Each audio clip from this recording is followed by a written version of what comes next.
Hi, Sam from Guitar Village here, and today I'm joined by the fabulous Mr. Mike Dawes. Mike, how are you? Hello, Sam from Guitar Village. It's so cool to be back at Guitar Village.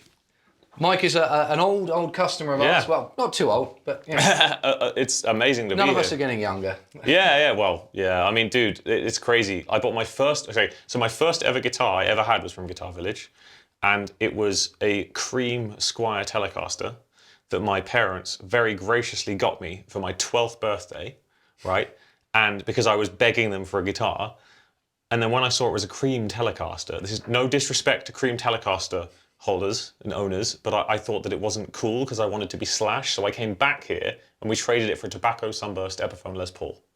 And that's what started my guitar journey. I also got my first acoustic guitar here as well. It's crazy. It's awesome to be here. So you started out with electric then, and yes. kind of moved to acoustic, which is what you're known for really now.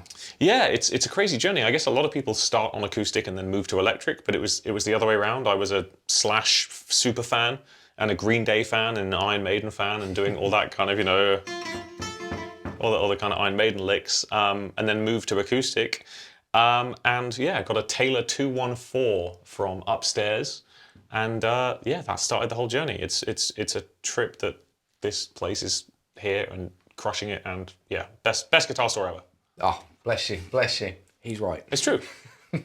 So talking about guitar, so Taylor 214, and so do you still have the guitar? I do, yes. And interestingly, I'm a big fan of like familiarity. Like I like guitars that feel familiar. I'm not one of the kind of guys that's very good at just saying, here, play this, and then just doing the same stuff. I like the familiar feeling, the familiar reach, familiar action, all that.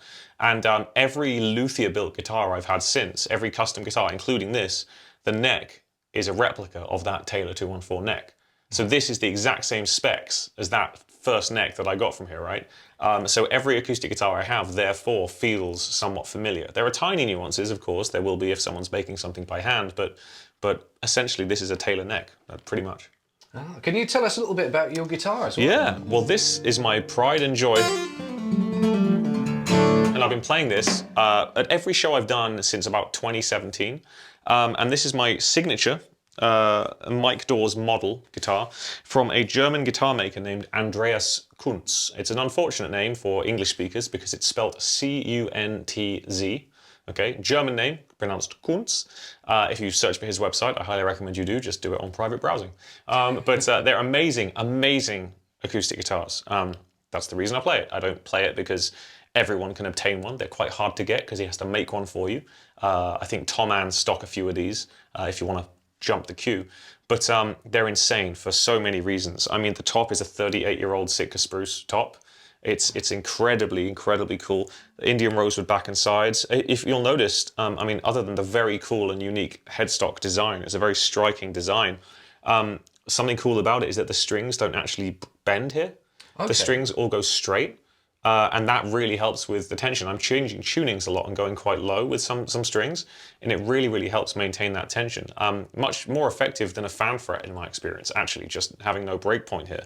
It's great. Excuse this gaffer tape. I must apologize to Larry DiMarzio. This is the third video I've shot today around this area, and I've had this on because I'm going home tonight to fix this. Underneath this tape is the amazing DiMarzio Black Angel pickup, which I designed with Larry DiMarzio, actually. We made it together. The only reason it's taped there is because I walloped my guitar so hard on tour last week that it fell out. It fell in. Wow. I was just really going hard, and I've been playing shows every night, and as a quick fix, because I'm terrified of it happening again, I just taped the crap out of it. So that's nothing to do with I'm not going to hide the pickup or anything.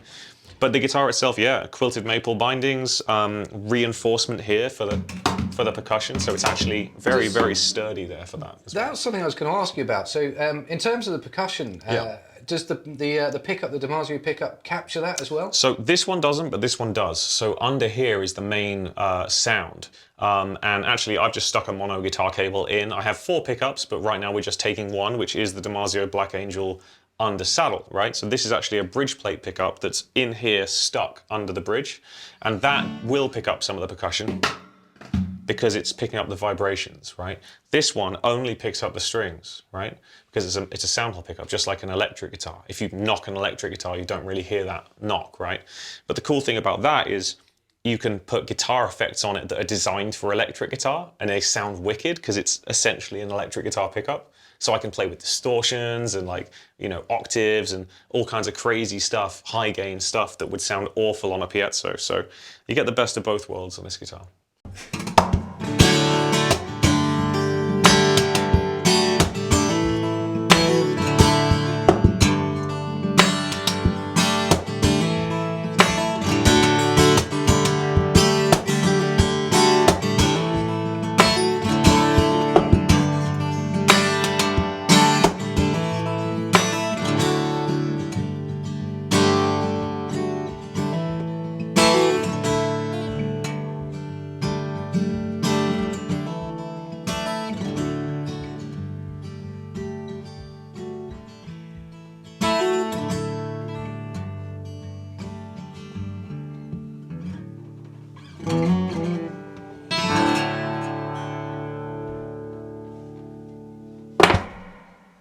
Yeah, it's incredible. I went to see Mike the other night at our local West End Centre, which was an incredible show. No lies, he was there. He actually came. I did turn up. I left the house for once, not to come to work as well. Yeah, it was good to see you, man. And it was honestly, it was a great gig. It was sold out. There's 150 people, so it was somewhat intimate.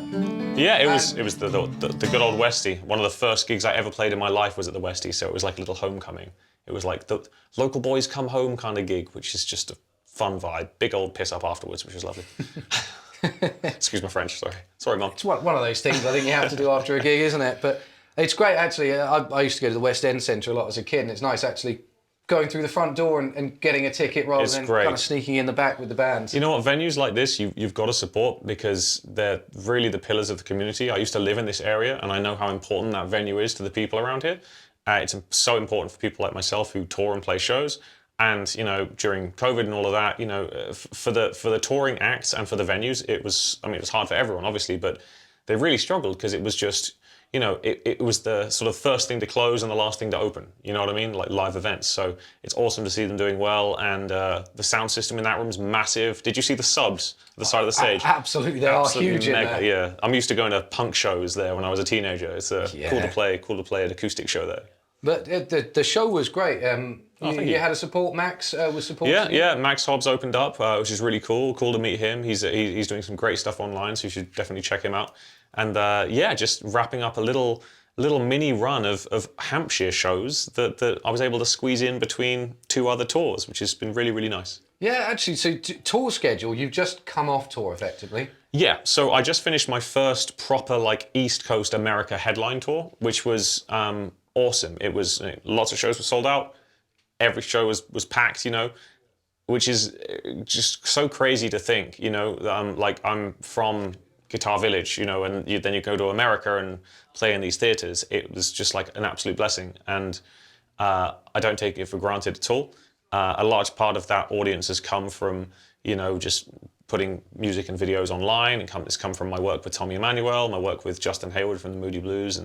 And then speaking of Tommy Emmanuel, we're going off next week to Italy, Luxembourg, Switzerland, and the Netherlands to do some shows. If they're his shows, I'm opening up, but then we jam together throughout the night as well, which is great. Yeah, which is incredible, having 2 amazing guitarists playing together. It's just so fun, man. I've witnessed it firsthand. It does sound incredible. It's hard keeping up with Tommy sometimes. He's the best in the world. He's the best that there ever has been, and it's going to be hard for him not to be the best that there ever will be, I think. Absolutely. Well, let's see. I mean, in terms of, you know, your own development, do you set goals for yourself in terms of your playing or where you want to be with your playing? Yeah, I mean, the goals are very short term. Like, I love playing shows, you know. I mean, hopefully you got the impression the other night when you saw the show that I clearly enjoy being on stage. Like, I love being a bit of a goofball, playing music that I've written, playing music that I've arranged, and just connecting with people, because I think I guess my initial goals were to play music live and travel. And I've been very blessed to have traveled to a lot of places all over the place over the past 10 years. I've spent about 10 months of every year for the past 10 years on the road.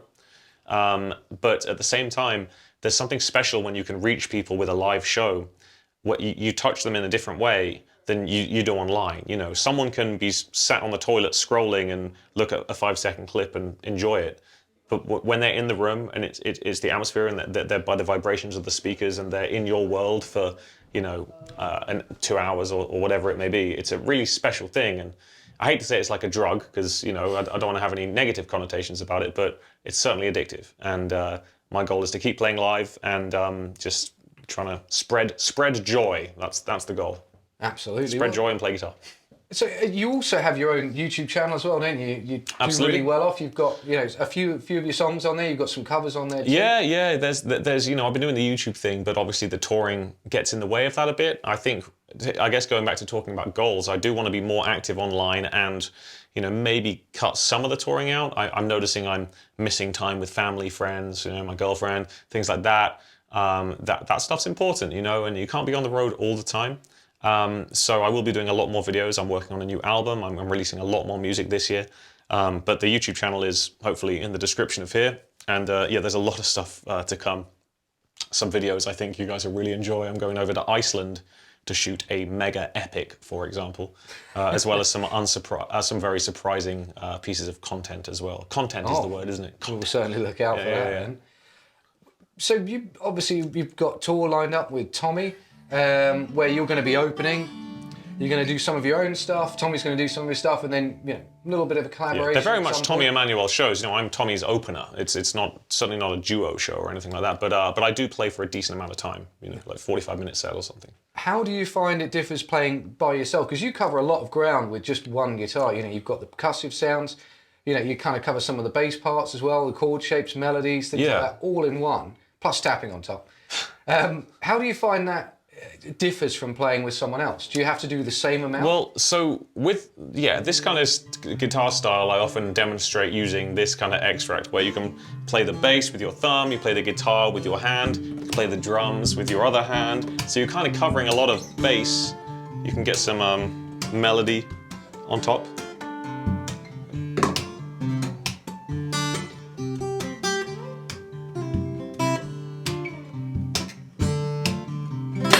You can do a lot with a guitar when you get rid of the guitar pick, but when I play with Tommy, Tommy is probably the only person that can weave in and out of this stuff so effortlessly.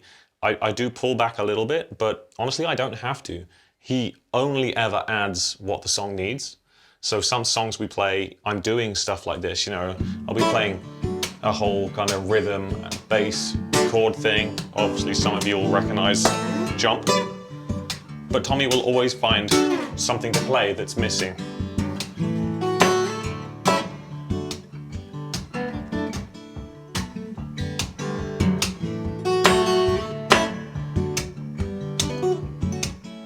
I started fast, so I'll keep going fast.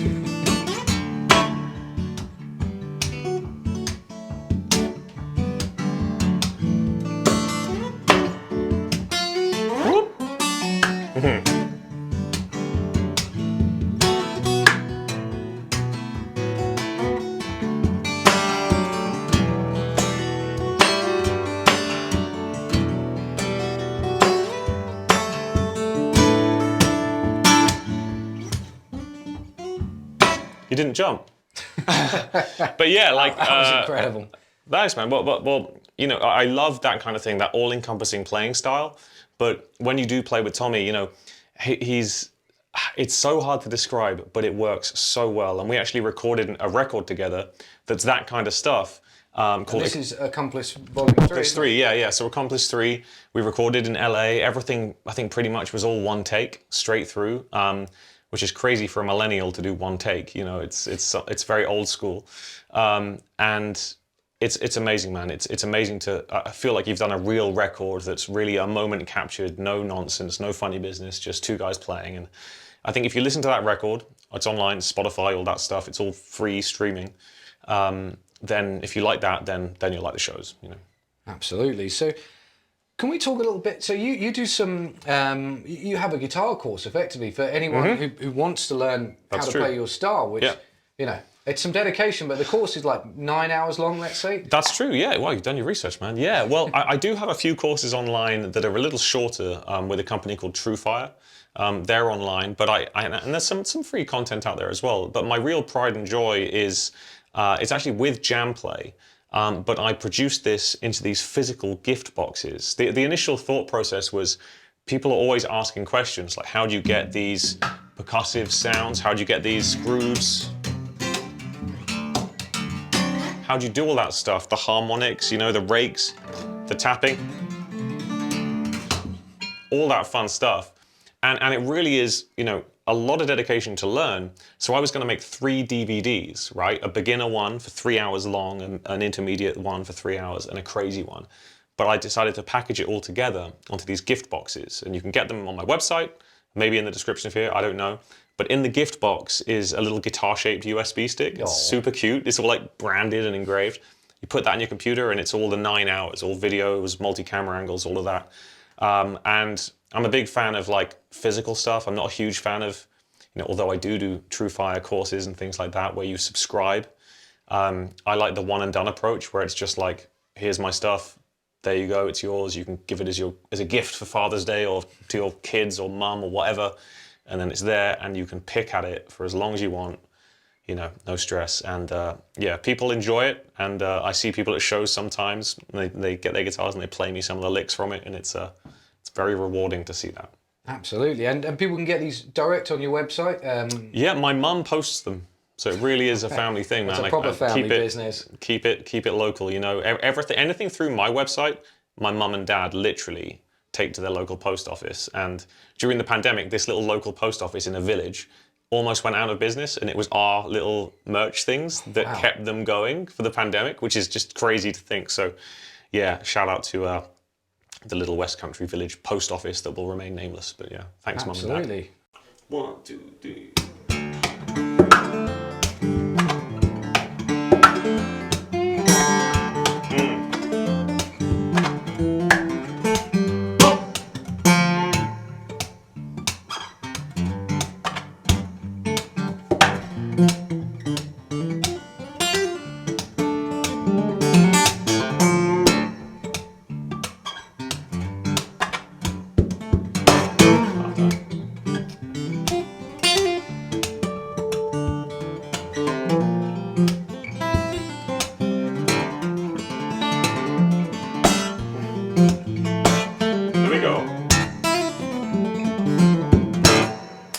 You know, I think it's great. You know, you're obviously doing extremely well. I think it's great to hear how many tour dates you've got. You know, the Italy tour is immense that you're doing with Tommy. I mean, yeah, that'll be really fun. That again? I think it's like 12 shows maybe in Italy, and then there's like 2 in the Netherlands, 1 in Luxembourg. I think we're going to play to the 2 insurance salesmen that live in Luxembourg, and then Switzerland for some nice chocolates and mountain air. But and then I'm off to the States and Canada. We're doing a very long tour, opening for and playing with Justin from the Moody Blues. Justin Hayward. I've been opening for him and playing with him for 10 years, so we do normally a couple of tours a year, and that's going to be awesome because we're finally going to get back to Canada, which is a place that I haven't played that much, so that'll be a lot of fun. Absolutely, and for people who can't or are not able to see you for whatever reason, you will be having a new album coming out very soon. That's very true, yes, you really know things, that's great. So after this, I'm going to go home, and tomorrow, you know, this will be in the past when you're watching this, but tomorrow I'm recording the last song for that record. And then it's just a case of getting it together, and I hope to start releasing singles in the summer for a fall release. I say fall, God, I've been in America too long. An autumn release. But between now and then, I'm releasing these sporadic duet singles just for Spotify and YouTube, things like that, where I'm taking a guitar player that I really like from the internet and collaborating with them on a very relaxing cover. And I'm amassing these kind of relaxing cover songs with players that I really like to hopefully one day create an anthology of duets. This was really inspired by working with Tommy. I've released 1 so far. I'm going to record another one tomorrow, actually, with another player. And the idea is with that is I do the opposite of what I normally do. I'm going to play the lead. So I'm playing the top line, the melody, doing some cool harmonies, things like that. I play with a guitar pick for these. So one of them is out now. It's called Until I Found You. It's a Steven Sanchez cover with a great Dutch guitar player named Hoes de Lessen. And the next one is a secret. I won't spoil what that is, but I'm kind of grabbing guitar players from the internet and collaborating with them, but letting them do the hard work, you know, all the fingerstyle stuff, and I'm playing the melodies in the same way that Tommy would if we were playing together. Yes. So I'm doing reversing the roles. Yeah, exactly. I thought that would be a really interesting project, and it's not for an album. It's just random tracks will just come out, which is why you should follow the socials. But they'll just come out every now and then, and it's been really nice and creatively fulfilling to work with other musicians on music rather than being completely solo. So yeah, look out for the next ones of those. Those will come. There'll be a lot more music before my solo album is ready, if that makes sense. So yeah, when the solo album hits, then the crazy shred happens. Right? Well, for any of you who haven't checked any of Mike's stuff out before, absolutely please do. It's been a real pleasure having you here. Dude, thank you. An incredible guitar player, and it's great to see you doing so well. Thank you, mate. It's so good to be here. Guitar Village, best guitar store in the land.